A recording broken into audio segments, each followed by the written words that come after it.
Welcome back to the Running Wine Mom podcast. I'm your host, Samantha Cieslinski, aka the Running Wine Mom. Today we have a very special guest joining us, Christine Irizarry, a talented singer-songwriter who has just released a deeply personal and vulnerable ballad titled I'll Sit With You.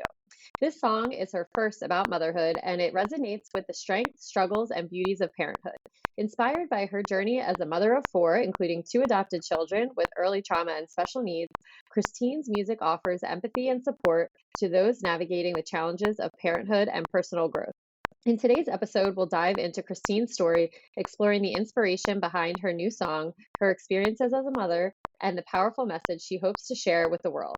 I'll Sit With You invites us to all set aside our strength, acknowledge our pain, and know we are not alone. So without further ado, please welcome Christine. Welcome, Christine. Hi, thank you so much for having me. I'm excited to have you on and get into your song, which is just beautiful. But before we start that, to start each episode, we have our Wine, and Win of the Week segment. This is where we share our favorite bottle of wine, vent about something that has been bothering us, and celebrate our recent victories. So grab a glass, take a deep breath, and let's get started. So, Christine, what is your wine, WINE, of the week?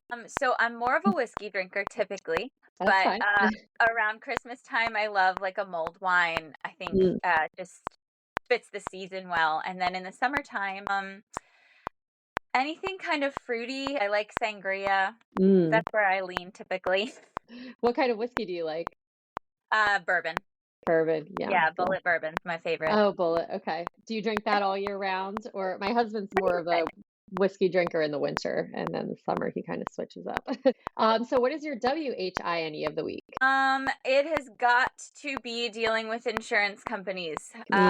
It's a consistent headache. I've got my own stuff going on. I have my kids' stuff going on.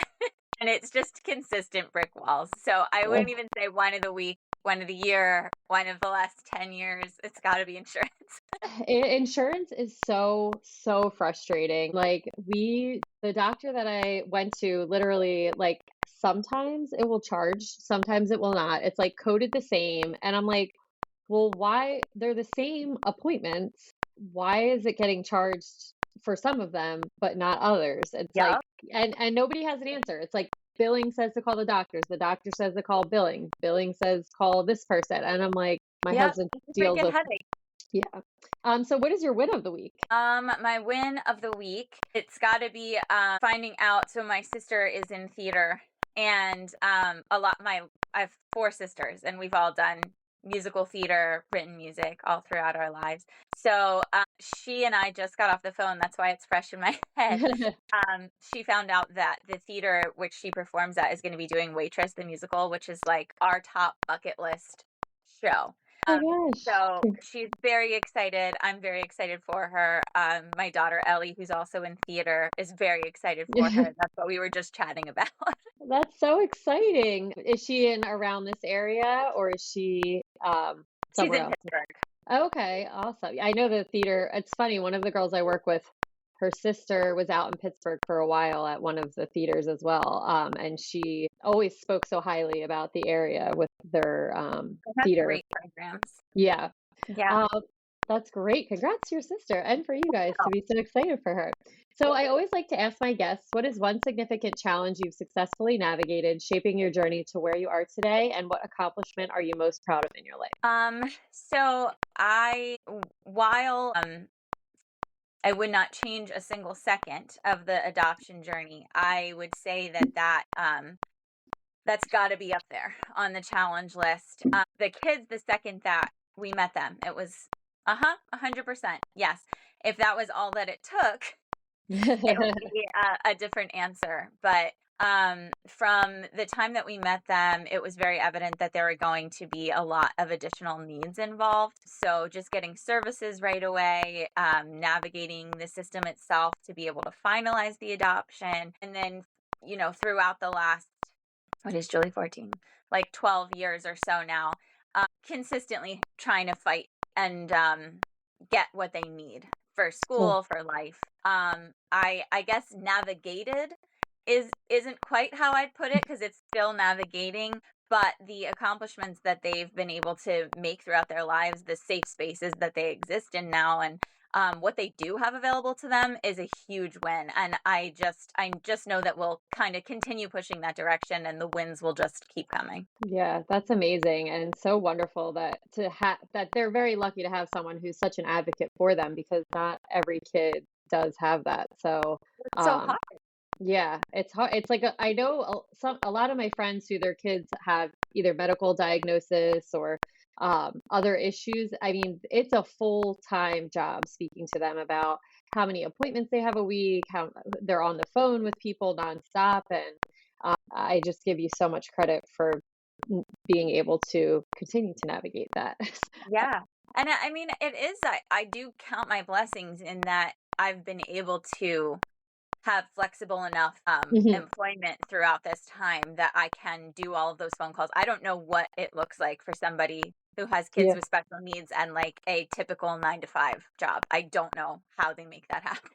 Yeah, I think about that because as a teacher as well, like my job, is 7 to 3, 5 days a week. And I'm like, well, what if I had to call about this or that? Like my husband does a lot of the appointments because of his schedule, like, setting them up. And I'm like, what if we were both teachers? Like, how would our kids even, or, Right. any How does week? it happen? How do you make appointments for yourself? I have no idea, honestly. It's crazy, but that is amazing. And we'll get a little bit more into that in just a little bit. But the Running Wine Mom does always start off with some fitness. So, what is your favorite way to stay active? So I love yoga. That's got to Mm. be my top. Yoga and bar, but I pretty much stick to yoga because it's more flexible. Yeah, I can you do just it in need my all the living room. flexibility. Yeah, Um, and then recently I tore my meniscus on my left knee, so I'm in oh PT, no. which takes up most of my exercise time right now. It's all right. Healing is all a part of the journey to keep you strong for the future. So that's great. Yeah. A- And how does maintaining your fitness routine contribute to both your motivation and your understanding of the relationship between mental health and physical health? Well, yoga ties in a lot with meditation. That piece has always been really helpful for me. I find that in times, especially when the fight is harder than usual, spending that time grounding myself is how I can continue to have the conversations I have to have without losing my mind on people. And then, aside from just the meditation itself, when your body feels good, it's easier to ground yourself. Not Yeah. to say that it's easy to make time for that, but I think it's so important, and it's the advice that I give many people, despite not always doing it myself.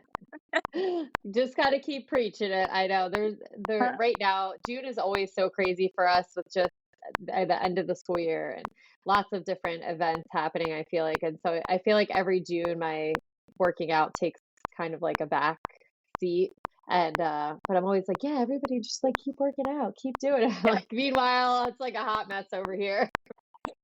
You're like, when your body feels good, your mind feels good. Yeah. But like, We're all just doing our best.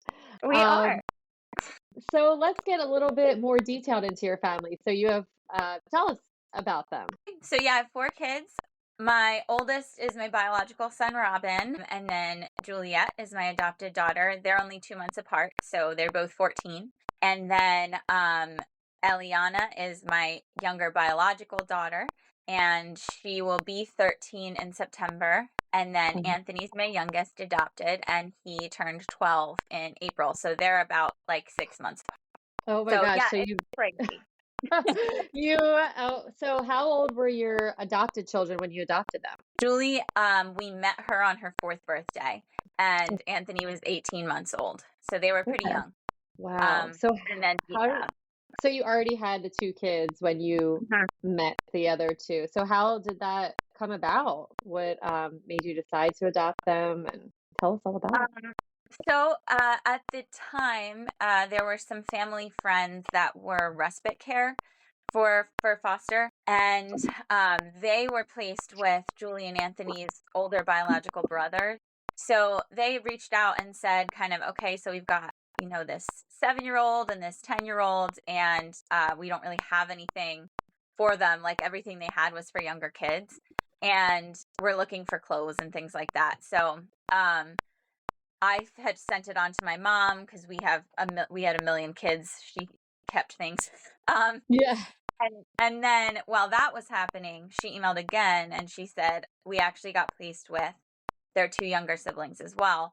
Essentially, she just said, that's too much for us. Is there anybody else that is available that could do like an emergency certification? So it's something that, we had talked about for a long time.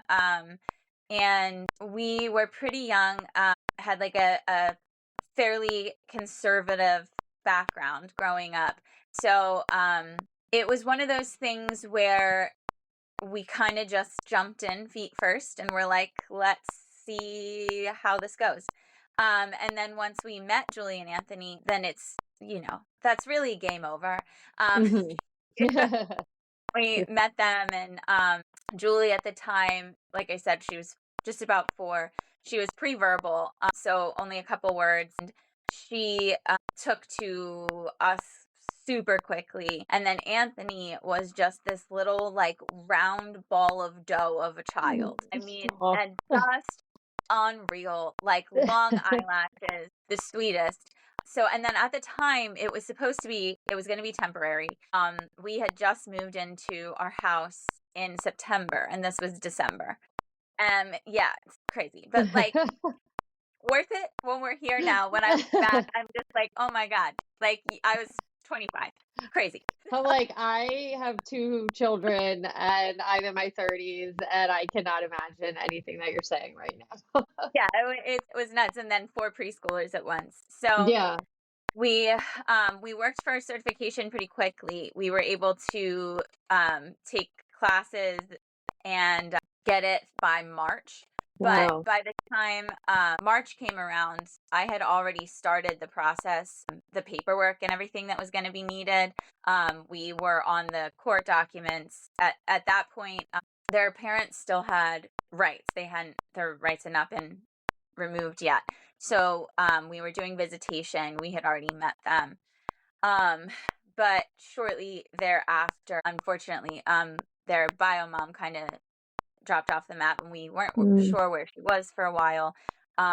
We had a court case. We had a court date that she didn't show up for. And her lawyer was there and was trying to push for, like, hey, no, we're still going to pursue reunification.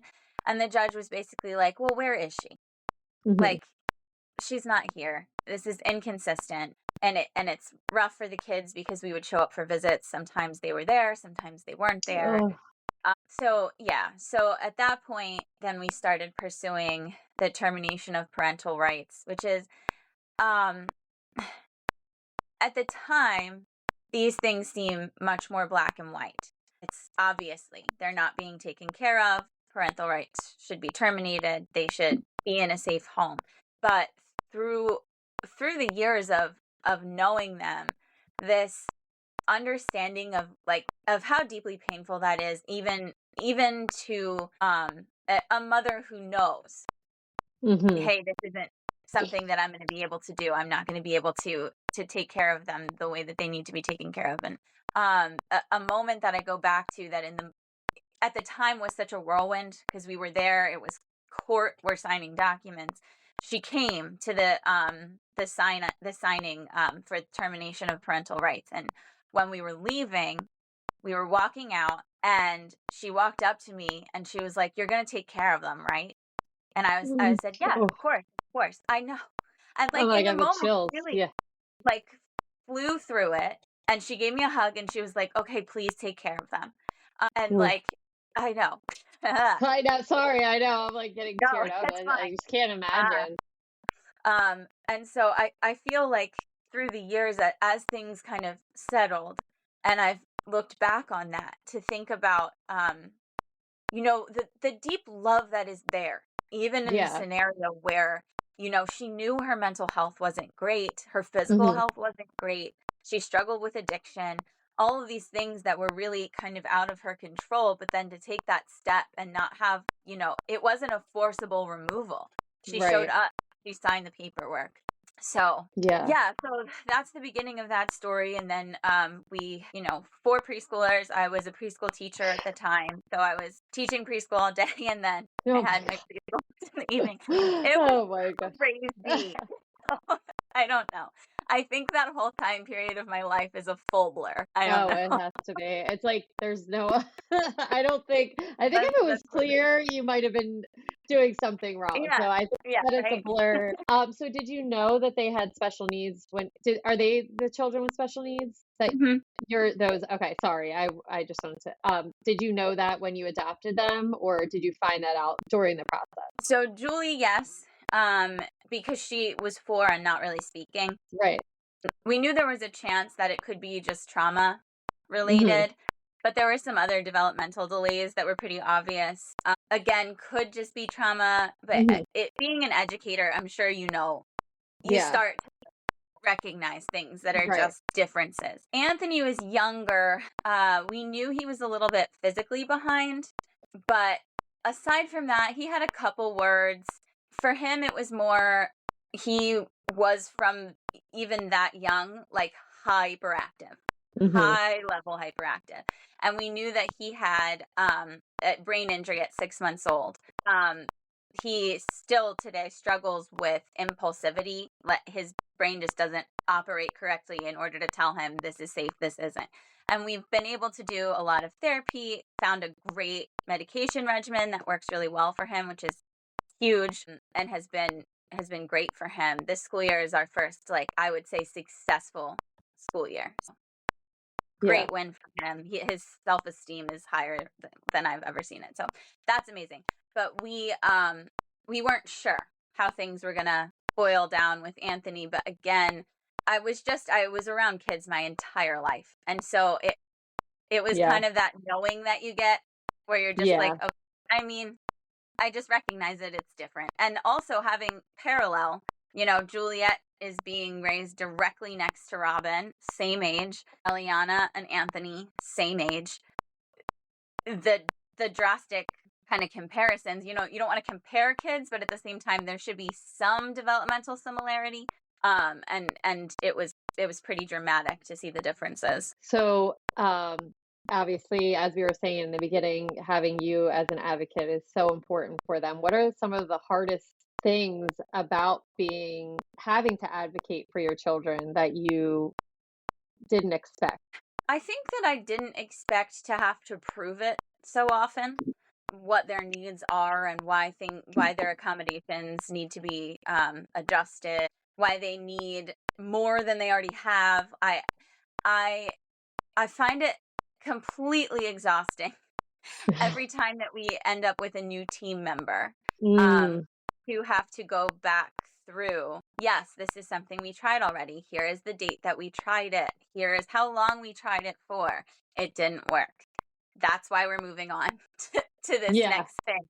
And I know that most of the time, people in the mental health field, especially for kids, are incredibly overworked and definitely underpaid. And so, taking the time to read an entire file is a lot when it's a file that goes back right, decades at this point. However, knowing that, I feel I would expect them to come into it with a little bit more understanding of, okay, you probably know a little bit more about your specific kid than I right. do. Even though they may know more about what services are available, I always say, I know that I'm an expert on my kids. If I'm Right. an expert on anything in the world, it's them. Yeah. I know them. Yeah, that I can see how frustrating that probably is, especially when you're like, it should be, well, also, probably half of the parents maybe are as invested as you are, and maybe some aren't and don't even know, but having to keep track of all those records, um, So is probably so hard because, and like you said, a decade ago, I don't remember what medication I was on a decade ago, for myself. So like if someone said to me now, like maybe you should try this, I might be like, sure. And I'm like, oh, I don't, I guess I already did. So besides having 4 children, 4 and under, I guess, what were you least prepared for in parenthood? I thought I was going to know what I was doing. Probably being a preschool teacher, you're probably like, I got this. I went to school for education. I had 6 siblings. I babysat for my entire life. Yeah. I was very prepared in my head for what was going to happen. When Beanie, so his name's Robin, my oldest, but we call Yeah. him Beanie. When he was born, even with him being, pretty developmentally like neurotypical, watching him start to grow and develop, all of a sudden, I didn't have every answer that I Mm-hmm. thought I was going to have. I was trying things, they didn't work. I he was a super easygoing kid, and so he made it as easy for me as it could be. But the realization of, oh my God, this is a person. This is a whole person that I am now responsible for until they are 18. But he's already an individual.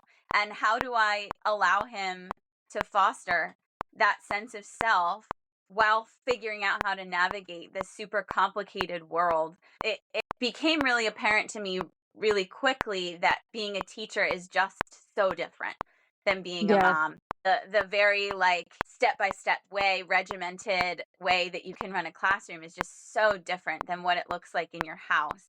And when you have this tiny person that's literally 24/7 reliant on you for the answers or to help them figure out how to answer the questions themselves. And then, Eliana came along, and she was a very challenging sleeper. So all of those things that I thought I learned with him, because he was a pretty easy sleeper, went out the window.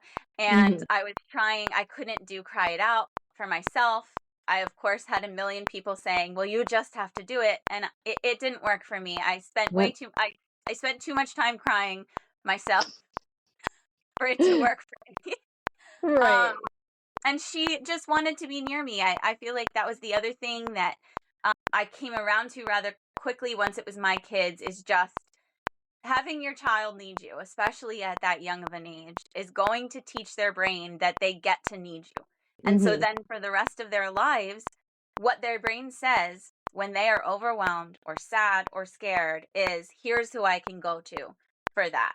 I think starting that as early as possible makes complete sense. And I don't knock any other version of what parenting looks like. I think we are all doing our very best. And I know for a fact that I have, even within my sisters, people who could not parent if they did not sleep. And so Cry It Out has worked for them. And that is awesome. But that's the whole thing, is like with these individuals, they're born and they're already people. Trying to figure that out is crazy. It's And then crazy. like them to be raised in the same space with like the same family and to develop so differently, it's amazing to watch and also insane. Yeah, as you were saying that, I'm thinking of my husband, he's great with the kids, like, but I kind of did all the research and figured out what the basis of, especially when they're infants, we would be doing. And my daughter was like very easy, same thing as you. And so he would always be like, I don't understand why people like think parenting is hard. This isn't really hard. And he'd tell like all his friends would be complaining. He's like, oh my gosh, like my kid sleeps through the night. You guys are doing something wrong. Like obviously, talk to my wife what we're doing, whatever. And he's all cocky. And then Parker comes along, and Parker was not difficult. He was just like normal. I think Willow was like a unicorn baby, and Parker was just who he was. And he's like, "What's wrong with him? Why is he doing this? Why is it? I don't understand. Why isn't he sleeping through the night?" I'm like, every child is different, and Willow is not really what the normal child I think is. She just like you know, fell in line to the perfect kind of idea of what sleeping through the night was and listening and all of those things. And then he was so confused. He's like, "Oh, this is why people say parenting is hard." I'm like, yeah. So what do you think your parenting style is? I definitely lean gentle. I found that, especially in parenting through trauma, a more intense approach literally only results in fear. And Hmm. then, especially for Julie, who's the old Juliet, she, if she's afraid, that turns into a grab for control, and it's a back and forth that just ends badly. It ends badly every single time. Hmm. And so we've spent a lot of time in therapy, obviously, and in talking through what it really is to have a brain that thinks it's not going to get what it needs. even though it has spent more years getting what it needs than it did not getting what it needs. Crazy. Yeah. Your brain is trained so young. Anthony doesn't even remember being neglected, but his brain fires differently than somebody who had the care and attention when they were an infant. It's so interesting. So once I kind of established that Juliet and Anthony, the battles were still there, but I was coming out of them differently. For me, the concept of not escalating myself and, allowing them to know, hey, I'm out of control, but she's still in control. The conflicts easier. I wasn't hyperventilating. I wasn't so overwhelmed. It's exhausting. And there were definitely times that once we got to a calmer space, I needed to take a minute and, regroup, because it is hard staying calm when someone is yelling at you. But I feel generally like if there's going to be yelling regardless, the way it's going to go better is for me to stay in control and for them to be the ones that need the de-escalation. De-escalating. Yeah, de-escalation. Isn't it? Yeah. Yeah. Yeah, to be de-escalated. I think that's it. Yeah, it sounds right. And then just a huge thing is like very, very, very open communication. Super young started with, you can ask me anything. And there have been times where they asked me things and I was like, I did say you can ask me anything. You're like, oh, darn. Right? I'm like, okay, all right, let's figure out how to navigate this in an age-appropriate way. Yeah. But also good that they feel comfortable, coming to you. Yeah, definitely. And yeah, that's not to say that there aren't challenges or there aren't days where I have yelled. I mean, it's especially in times where it's been very, very challenging for Juliet. Throughout her time in therapy and her whole evaluation processes and all of that, Julie's autistic and also has PTSD from her trauma background. And so there are significant developmental delays and that black and white thinking that you tend to see in the autism population, coupled with PTSD and fear and a need for control, are very challenging to navigate in a day-to-day basis as she's in school. Social situations are very, very hard. But that said, even at the most scary, at the highest elevated that she gets, I've never seen it go better by me yelling too. And so that's just kind of what I go back to. It's like, is it going to make it better? If it's not, then let's do it differently, because we know that's not going to work. Yeah. So let's try something else, and that might. And that is such great advice. And I think a lot of arguments with, especially once they get older, or the yelling, and with toddlers too, you're trying to regulate your own emotions and you're reacting, to, because you're overstimulated sometimes. And so that's where you're totally right with the yelling. And I'm in high school teaching, and I used to, of course, again, there's times you have to, I'm in the gym, so I have to yell. It's not like I'm quiet in there, but when you're getting into like a dispute with a child, or, the yelling back at them is not going to make, like you just said, anything better. It's only, they're going to get more and more angry and agitated, and they can't regulate their emotions. And so that's probably, with your daughter, it's like, there's not saying there's no point in yelling, but like you just said, there's no point in yelling, because it's it's not gonna like, that concept of them being people really shines a spotlight on why that doesn't work. Because I just think of myself as an adult. Yeah. When I'm having a hard time, when I'm overwhelmed, when I'm stressed, would it benefit me for the people around me to scream at me? No. It really, really wouldn't. And I don't understand really why we have higher expectations for these tiny people who have only been around for, 5, 7, even 13 years, to be able to regulate themselves better than we can. as Yeah. grown adult people, or to respond better to overstimulating intense situations than we do as adult Yeah. people. No, I totally agree with that. So what is one piece of advice that you would give to other parents? Yeah, I stick with that human thing. I will say that for four people who were raised in the same house, my kids could not possibly be four different people. And so I went into parenting thinking, well, these will be the rules of the house, and have arrived now at, okay, actually, there is huge variance from child to child with what expectations look like.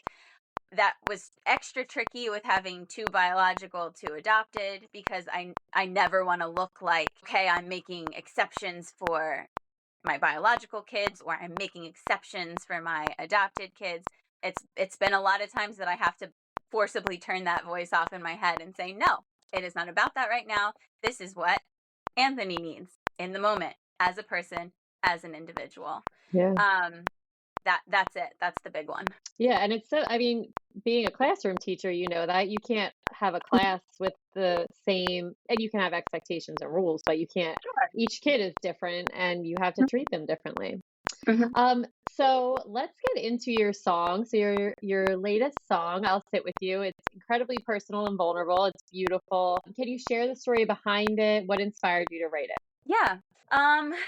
So this past couple years have been pretty transformative for me. Our family structure is shifting.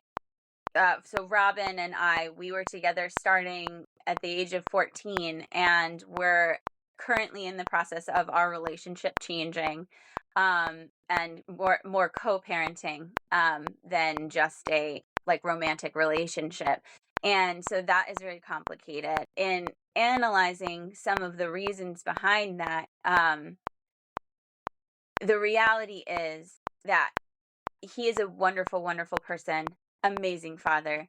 This part of our life and raising these particular kids has been hard to impossible throughout this time period. And a lot of the advocacy and all of that had to fall to me because, he's working full time. But as I was in my own therapy practices and kind of talking through that feeling of loneliness and isolation, and I I started to do business with the fact that, oh, this isn't actually new for me. This isn't tied specifically to having kids with special needs. This goes back further. This goes back to, my childhood, and the times in my life where I really needed support, and for somebody to tell me, hey, I'm here for you. And I wasn't really able to be seen. So again, oldest of seven. My parents are Wow. wonderful, wonderful. Um, but that's a lot of kids. Yeah. And so there were a And lot of being the times. oldest is, Yeah. So I had a caretaker role pretty young. yeah. Um, and and so I went from that kind of caretaker role into, education, which is a caretaker role, into having my own kids. I don't know, I hit like 30, maybe even like 28, 29, and I was not sure if I existed. I really was, Oh, it was really just, I don't know what's happening. I had a great teaching job. At that time I had just Ellie and Robin, and everything was going the way that it was supposed to go, mm-hmm. and Check the I boxes. still, right. I was still just, I don't know. I felt like I was spinning. Like I said, Ellie had a really hard time sleeping when she was a baby, and I was doing everything that I thought I could be doing to help her feel safe and feel calm, and to be with her, to still be present for Beanie, who definitely noticed and felt a difference. I've always felt a very intense feeling that I want him to know that he doesn't have to be responsible for Mm-hmm. everybody all the time because of my experience growing up. And I remember having these nights where I would sit outside of her room and she was just crying and crying and crying. And I was trying to do, like I said, the cry it out thing, but sometimes also I just had to put her down because she Mm-hmm. was crying and I was overwhelmed. And I remember the level of exhaustion that I had in those moments, and just being there in the hallway with my head down and like praying to with every fiber of my being, just please let her sleep. And then, getting up the next day, talking to my mom or talking to my sisters or other moms and just saying, "Oh no, it's great. Everything's fine. She's so sweet. She needs me a lot, but she's doing great." I I started looking back at that time as when you're doing business with yourself. I mean, I'm sure that you know this too as you're getting older. There are these like touch points where you're like, this was a moment for me that changed things. I look back at those times sitting outside her room, and I know how badly that woman wanted somebody to see. I did my best to not let anybody, and so it isn't on the people that I love. But I also look at pictures of myself, and I know now, looking back, I was probably struggling with some postpartum. I was just a zombie. I couldn't, the pictures of me, my eyes are blank. I'm holding her, but I'm literally just staring into space. And I wrote, "I'll sit with you" for that moment, like for Yeah. that version of myself. And then for the other nights that happened later with things with Julie, with Anthony, times where it got kind of scary and that we needed to, with Julie, we've had hospitalizations. There have been big, tense things that you never ever can see coming. It's just, if you had asked me, will I end up having a time where my child is not living with me? My answer would have been absolutely not. I would never. I will make sure that whatever she needs, she will get. She will never. And then you arrive at, oh my God, actually, this is what needs to happen right now. And so you do it, but then you come home and there's that moment, the same kind of moment in the hallway with your head down where you just feel alone and want desperately to be seen, but also feel like, how can I possibly communicate this to anybody in a way that's going to make sense, and that isn't going to be judged, and that isn't, it's so complicated. So I asked, what would I have wanted?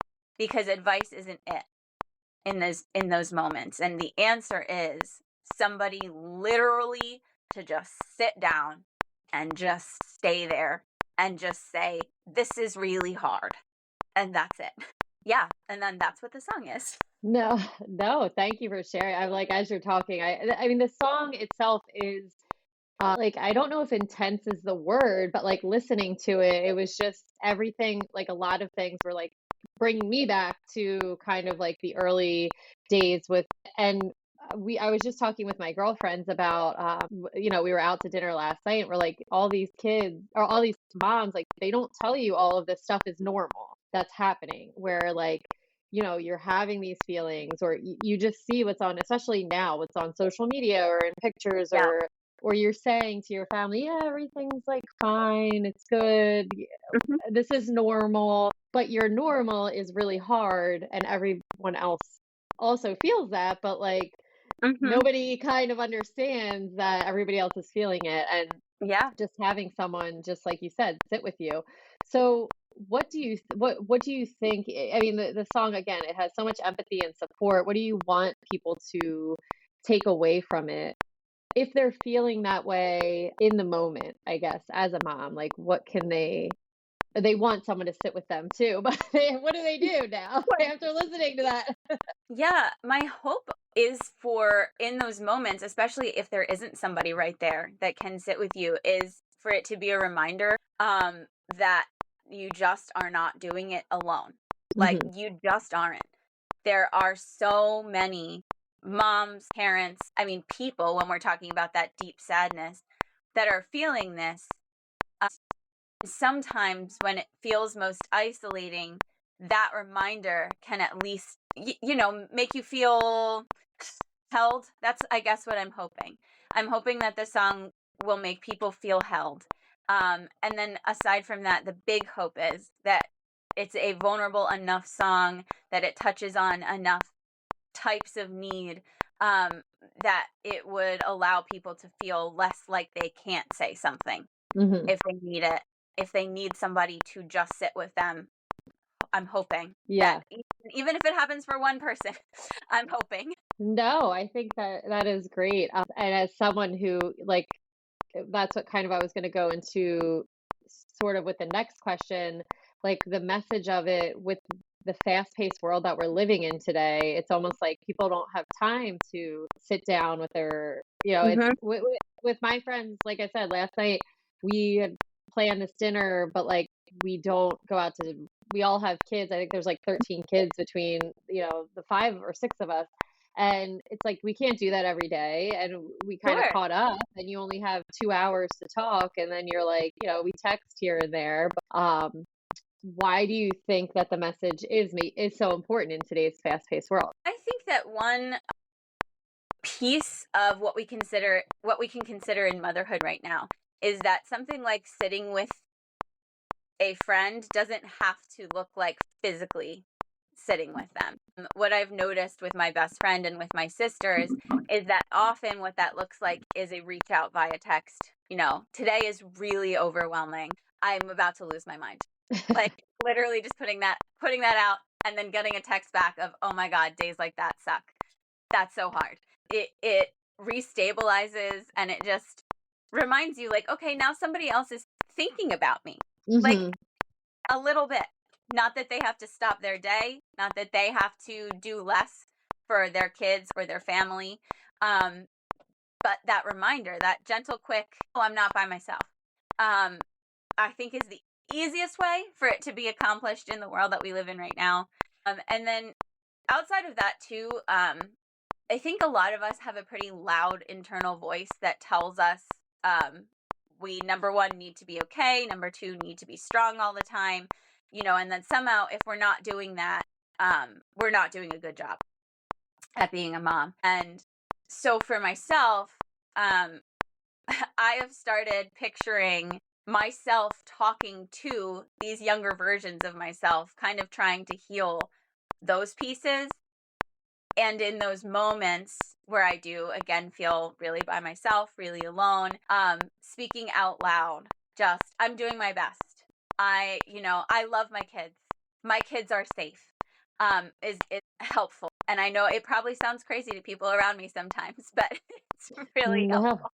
no, that's wonderful. I love like all of the things that you're saying are just so many things I feel so many moms need to hear because it is, you know, I talk about it a lot. It's not the way that it used to be. Motherhood is so different. We're a new generation of moms, and we're trying to figure out like how do we do motherhood in a way where we don't have the support that the generations before us had, or Yeah. we have all these other um talking to my parents about the cry it out, or Yeah. sleep training, or they're like, what the heck, we just did what we had to do. There's not all these different things telling you this is the way it should be, and then this is the way it shouldn't be, or it's constantly in your face, which just adds a whole other layer of you just feel like you're constantly kind of failing in ways as a mother, no matter what your decision that you choose is. Yeah. um, Yep. Literally doesn't matter. I know. So you have mentioned that you were surrounded by incredibly talented and loyal women, many of whom are mothers. How have these relationships kind of influenced your music in general, and then this particular song? Yes. Four sisters. And then I'm constantly inspired by the other women in music that I know that are moms. It's incredible to watch. Close friends. Through the Bridge, every line of it has at least one face of somebody that I know who I was with in a moment described. Friends who, have had lost babies, and I know I have a pretty solid network of other special needs moms, and people who tried for a really long time, couldn't have kids, or thought they succeeded, thought they were able to conceive and then weren't. I feel like while I was singing to my former self, I was also singing to their former selves, if that makes Yeah. sense, to those singing into those moments and their faces and what the desperation of those times is. And like I was saying earlier, those things that you just don't ever think you're going to face. And so you can't possibly know how you will handle them or what it will feel like until you're in them. Mhm. One of the nights that I was at the hospital with Juliet, I went out into the waiting room just to have a break, and there were all these other families and all these other moms out there, and I just had this like intense feeling of connection between all of us, where it's just like, oh my God, we all feel so alone right now, but we're all doing this same thing. We are all deeply, deeply in love with our children and Mhm. deeply want what is best for them and deeply want safety and health and all good things for Yeah. them. And I guess that reality is in some ways really grounding. Um, just to go from spinning out to the realization of like kind of we're in this together even though we're not. Yeah. Like you don't know Yeah. each other, but you have the same, again, it's just like those sleepless nights. All these Yeah. moms are going through it, and Mhm. once pressure, things get more serious, like the situation you're in, you still think, okay, now I'm the only one that's going to be Yeah. experiencing this. And then you're like, wait, I'm actually not. There's unfortunately more people that are Yeah. experiencing it as well. Yeah. Um, yeah. So, in addition to your, so you've been a musician for a while, and then this song is just something that's great to add into your career. What are your future musical projects and goals? Do you have any plans for more songs? Maybe an album centered around motherhood, anything like that? Yeah. So there's two things that are forefront right now in terms of my own projects. I do a lot of writing. I want to be writing for other people, but my own projects, I am working on a musical. So tying back to those theater roots, I'm really Yeah. excited. That is going to be a generational story. So it's going to be one woman's story, but the character is going to be an amalgam of a variety of experiences from women that I have met and that I know. And it's going to start from childhood, kind of bounce around back and forth, but result in this end of like unification of the pieces, the childhood, the middle years, adulthood, and then later life. So I'm really excited about that. It's gonna That's be called awesome. And then the other project that is probably going to be realized more easily and sooner is a therapeutic children's album. So it's fun songs, but that touch on like coping skills and positive relationships and self-talk and things like that. One song called I Need Space is pretty much done. There's one called Anxiety Monster. And yeah, So I'm excited. cool. Yeah. I love that. You'll have to let me know when that all comes out, and I will share that as well. Oh, That's something, it's hard to try to figure out how to teach your kids about emotion, and we're trying to do it with our with Parker. He's only 2, so he really doesn't understand. But Willow, like, I'm like, okay, how do you feel in this moment? mm-hmm. Why do you feel this way? What, like, and if, when she gets like nervous, she has anxiety already. I know she does, because she'll always, in a situation, she'll say, my stomach is Yeah. hurting, and I'm like, we're like, that's her anxiety already coming out, and how do we help her through this, and how so that she can express it to us. So I'm excited for that for you. Well, it has just been a pleasure to have you on the podcast. Before we wrap up, is there anything else you'd like to share? You have so you have so much going on about the song or your journey as an artist or a mother. No, I guess just I'd want to wrap up by saying that I think one other piece of motherhood and this concept of I'm never quite doing enough that ends up happening is that we back burner ourselves so much that our dreams and goals don't end up being accomplished. I agree absolutely that our kids are top priority, I have found, though, and have observed in the moms around me, that when you are fulfilled in other portions of your life, you are much more capable being present and letting them feel like they can accomplish anything. It was a big moment for me to realize, I was talking to Ellie specifically about, you can do anything, you can be anything. And then also at the same time questioning, well, should I even pursue this? Well, should I even, how can I, it's selfish. I had this moment of just like, would I tell her that? Would I watch her with her children later and say, you know what? It's selfish. Shut off everything that you want and just focus in on your children. I wouldn't. Yeah. No. Yeah. And they learn more from what we do than what we say. That's just the reality. So I know that watching me is the best way for them to see what living life looks like. And there's going to be a lot of things that doesn't go great for. So I'm going to be really intentional about the ones that I can control. Yes, that is a great, it's so true.